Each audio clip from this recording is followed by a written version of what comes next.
올해는 탄생 100주년이 되는 시인들이 유독 많습니다. 문인이라고 해야 되겠죠. 여러분께서 교과서에서 익히 접했던 그런 문인들입니다. 누굴까요? 네. 아, 네. 네. 시청자 여러분께서 혹시 안 들리실까봐 제가 다시 한번 말씀드리겠습니다. 서정주, 황순원, 박목월 이렇게 여기 계신 관객 여러분께서 제게 알려주셨습니다. 감사합니다. 네, 이분들은 정말 자랑스러운 우리 한국 문학의 큰 자산입니다. 오늘 락포엠이 초대한 시인 역시 우리 한국어와 한국 시에 있어서 축복이고 큰 자산이라고 생각합니다. 현재 한국시인협회 회장이신 문정희 선생님을 모셨습니다. 여러분 박수로 환영해 주시기 바랍니다.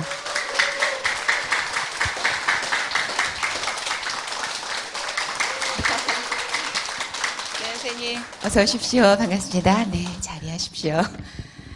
아, 네. 근사하시죠? 아, 여자가 봐도 이렇게 멋있으면 어떻게 되는 거죠?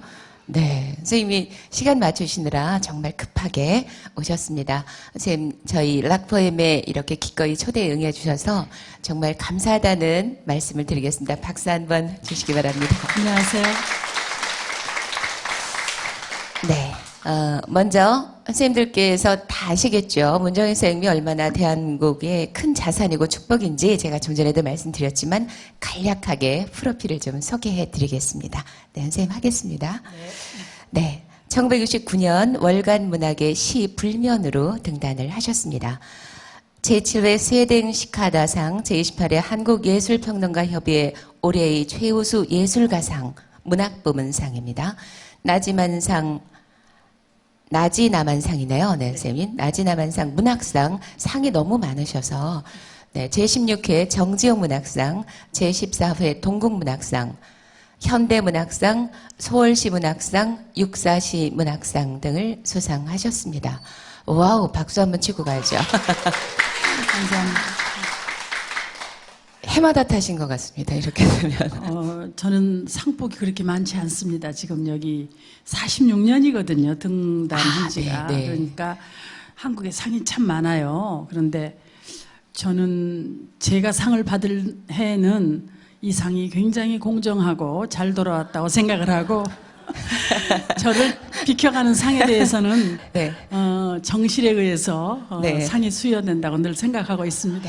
이 상이 자주 오지 못했습니다. 저한테. 근데 마인드도 정말 멋지지 않으세요? 네. 역시 우리나라의 대표 시인답습니다. 네.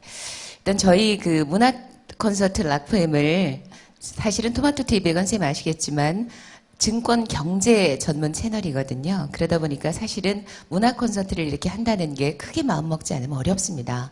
작년부터 해서 우리 국민들에게 좋은 시를 알리고 함께 하고자 하는 이런 락포엠이라는 프로그램을 저희 토마토 TV에서 하고 있는데요. 선생님께서 시가 대접받지 못하고 점점 흔해지지 않는 이런 세상에서 이 락포엠의 시도를 어떻게 보시는지 선생님 고견을 한번 들려주십시오. 대접받지 못한다는 생각을 거의 한 번도 해본 적이 없어요. 왜냐하면 지금 한국어 사용자가 세계 1억 명이라거든요. 남북한 다 합치고 해외 교포와 또 외국인이 한국어를 배우는 그 인구까지 합치면 1억 정도인데 네. 세계 인구가 73억이에요. 그러면 70분의 1 정도의 사용자 수를 점유하고 있는 한국말이지만 한국어의 중요성 빈도수는 제 9위 정도 된다 그럽니다. 와. 여러분이 아시다시피 1위가 영어이고 2위는 중국어, 뭐 3위는 아마 독일어, 프랑스어 뭐 이런 식으로 해서 아랍어가 8위이고요. 한국어가 9위라는 것을 UN 통계에서 제가 본 적이 있습니다. 네. 그런 것은 한국 문학의 미래가 얼마나 밝고 가능이 있는지 이런 희망을 주는 것이고요. 아무리 경제가 발달하고 경제 중심 이런 세상이 온다 하더라도 가장 인간의 기본인 이 사유어를 무시하고서는 쫄보밖에 되지 않지 않겠나 싶어서 저는 전적으로 네. 한국 문학이 조금 홀대받는다거나 시를 사람들이 사랑하지 않는다는 생각을 해본 적이 거의 없습니다. 네. 여러분 동의하시죠? 박수 한번 주십시오. 아, 네. 속이 후련해집니다. 선생님과 대화를 나누면서 보니까. 선생님, 개인적인 생각인데요. 저희 집 주변에 학교가 4개 학교가 있습니다. 네. 근데 학생들이 이렇게 오가다 보면 대화를 하잖아요. 네. 엿듣게 되는데 요즘 학생들 얘기 들어보니까 다 그렇진 않지만 뭐 접도사, 접미사, 접속사 이런 것들이 욕으로 대화가 되는 경우를 정말 많이 들었습니다. 그래서 사실은 이 좋은 시를 함께 하다 보면 바른 언어를 파급시키는데 정말 좋지 않을까 이런 바람을 갖거든요. 그래서 그런 의미에서 우리 오늘 선생님의 좋은 시 가운데 한 편을 직접 선생님이 육성으로 들어보실 텐데요. 2007년에 발표된 시집 나는 문이다에 수록된 시입니다. 그 소년을 선생님의 육성으로 들어보시겠습니다. 여러분 박수로 청해 듣겠습니다.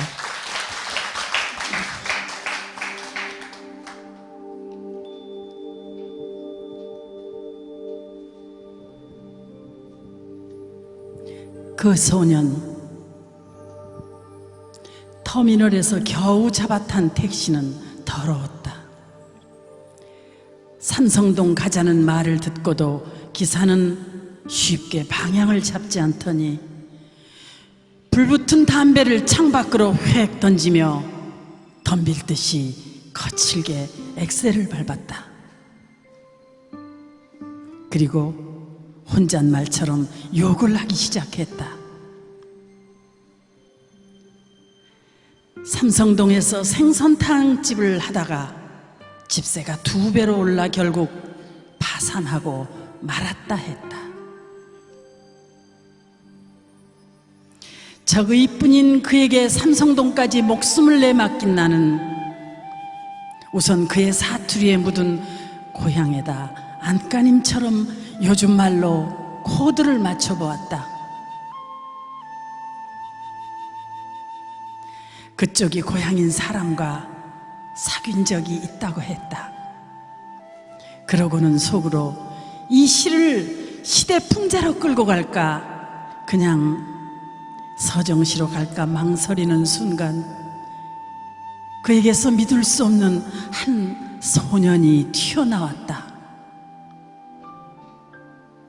한 해 여름 가난한 시골 소년이 쳐다볼 수 없는 서울 여학생을 땡볕처럼 눈부시게 쳐다보았다고 한다. 그리고 가을날 불현듯 그 여학생이 보낸 편지를 받았다고 했다. 마치 기적을 손에 쥔 듯 떨려서 봉투를 쉽게 뜯지 못하고 있을 때 어디서 나타나는지 친구 녀석이 획 낚아채서 편지를 시퍼런 강물에 던져버렸다고 했다.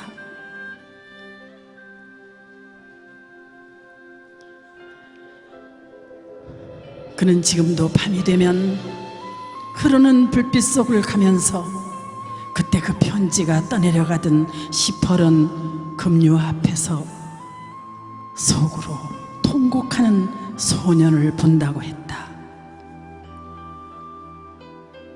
어느새 당도한 삼성동에 나는 무사히 내렸다. 소년의 택시는 그 자리에서 좀 채 움직일 줄을 몰랐다.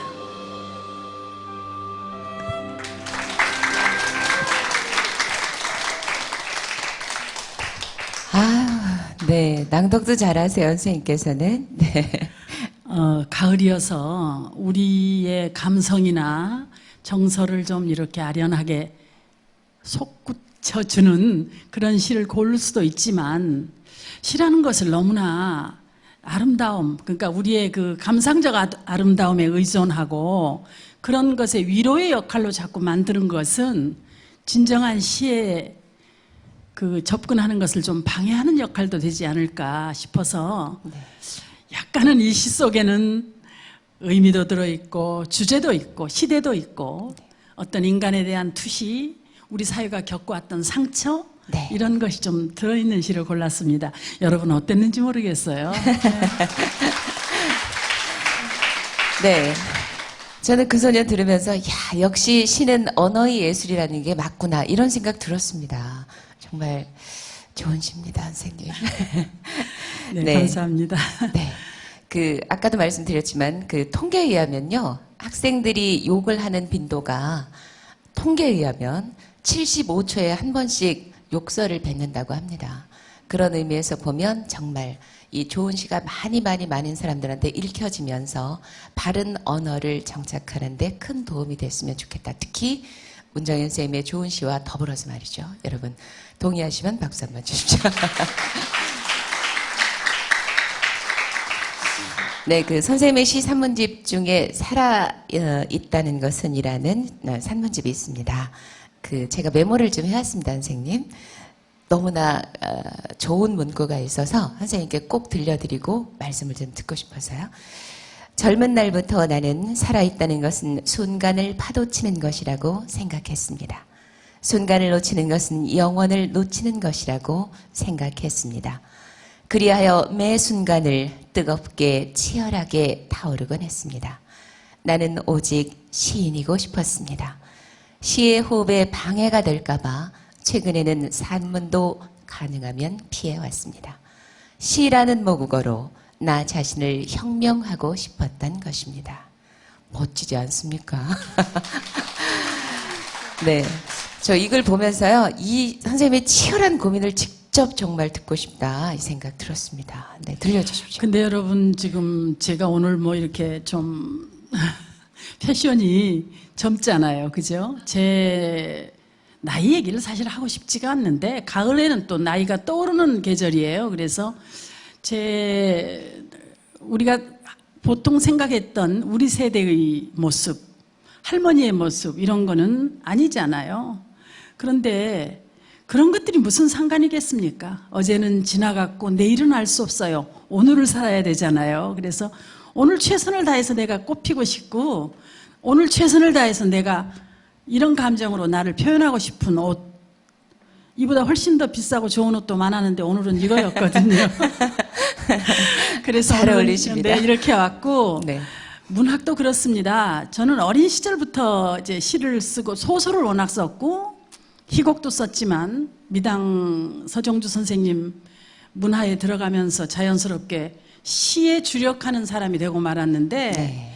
어느 날 보니까 제가 엄청난 걸 선택해버리고 말았더라고요. 그런데 이것이 너무 갑갑하고 이게 이 굴레가 너무 심각해요. 그리고 아시다시피 문학 창작 자체에 대한 고민보다는 한국 사회가 겪고 있는 이 속도나 치열한 경쟁과 네. 말하자면 엉성하게 돌아가는 어떤 그 공정하지 못한 어떤 사회의 흙탕물 같은 것 때문에 좌절하고 그런 적이 너무 많았어요. 그래서 여러분들은 이렇게 보면서 저 선생님은 되게 학생들도 그래요. 어린 시절에 뭐 굉장히 주목받는 문학소녀로 대학에 스카웃돼서 뭐 상을 줄줄이 받고 세계를 뭐 이렇게 생각하지만 제 자서전은 아마 95% 정도는 상처와 아픔의 기록이고 조금 과장인 것 같네. 90% 10% 정도는 그나마 창작의 기쁨을 누렸던 겁니다. 그러니까 이 밀시를 내다보면요 아픔과 피 흘림 투성이에요. 그런데 그게 단순히 뭐 제가 엊그저께 골다공증 검사도 했더니 뼈가 단단히 있더라고요. 그러니까 뼈 빠지는 인생 이게 아니고 즐거워요. 그 상처와 고통이 즐거워요. 어느 순간은. 그래서 뭐 세상의 시를 알아주건 상을 주건 이런 건 그런 걸 받으려고 문학을 한 게 아니지 않아요? 그리고 너무나 사람들이 그 욕을 많이 하고 요즘 언어들이 굉장히 거칠고 네. 반토막 언어가 많았지만 그거는 우리 한국 사람들이 좀 똑똑하니까 금방 그렇게 해서는 옳지 않다는 걸 알고 아마 바르게 될 것 같은 느낌이 들어요. 선생님처럼 나이 들어갈 수 있을까요, 우리도? 네. 네, 저나 여러분이나 아마 동시에 지금 그 생각을 하게 될 것 같습니다. 특히나 남자분들은 잘 모르겠지만 여자들은 정말 곱고 근사하고 멋지게 나이 들고 싶거든요. 근데 계시네요. 근데 뭐 이제 TV 같은 데서 나이 든 그 소위 선배 세대들이 막 너무 자기 나이답지 않은 짓거리를 하면서 그것이 무슨 열정인 양 이건 굉장히 왜곡된 네. 것 같아서 또한 네, 네. 두려워요. 품위는 가장 지켜야죠, 아름답게 늙어가는 방식은 음. 제가 한 40, 50대쯤 표본이 없더라고요. 너무 늙는다는 게 두려운데 또 한 번 그 호기심이 어려요. 늙는 게 뭘까? 그런데 박경리 선생님이나 박완 선생님이나 또 그 화가의 청경자 선생님 이렇게 네. 뵈면 화가, 소설가 이런 게 먼저 보이지 할머니, 노인 이런 게 잘 안 보였어요. 그래서 자기 일에 철저한 것만이 가장 아름답다. 가정주부라면 주부의 철저한 그런 모습 이런 것이 최고이지 않겠나 그런 생각을 좀 했었습니다. 네. 아, 감사합니다. 정말 저희가 두고두고 새기면 정말 저희 미래에 도움이 많이 될 것 같습니다. 그 요즘에 젊은 시인들이 선생님 이렇게 시를 자꾸 어렵게 쓴다라는 경향이 있다 이런 말씀들 많이 하십니다. 독자들 입장에서는요 시가 어려우면 멀리하게 될 수도 있거든요. 그래서 좀 독자들이 시를 멀리하지 않고 가까이 하면서 친근하게 시를 대할 수는 없을까? 선생님 생각을 좀 들려주십시오. 제가 이제 인터뷰할 때 더러 네. 독자 소통이 잘 안 되고 시가 독자에게서 멀어지는 가장 큰 책임은 시인에게 있다. 제대로 언어를 다룰 줄 모르는 사람들이 자칭 시인이 되어서 다 나와서 그렇게 한다라고 시인들을 좀 나무라면서 독자 편을 든 적도 있지만 두 가지 전제 조건이 있어요. 하나는 시를 읽는 독법, 시를 향유하는 독법은 그야말로 노래방에서 유행가 노래를 그렇게 금방 듣고 좋아하듯이 그렇게 갑자기 오는 건 아니에요. 그런 예술을 향유하기 위해서는 일정한 어떤 독법이 필요합니다. 그런데 이제 예를 들어서 고등학교를 나오고 대학을 나온 정도의 독자라면 저는 그런 독법이 돼 있다고 보거든요. 더구나 제 경우는 저는 독자로서 1급이라고 생각해요. 제가 좋은 시인은 아닐지 몰라도 제가 못 알아듣는 시는 시 탓이지 제 탓이 아니지 않겠어요. 그래서 제가 10년 동안 신춘문예 심사를 하고 또 대학에서 학생들을 가르치면서 솔직하게 얘기하면 저도 못 알아듣는 시가 상당히 많아요. 그래서 그것은 이게 굉장히 그 제대로 성숙되지 않은 아주 언어가 부족한 시인이 쓴 거다 이렇게 생각을 하고요.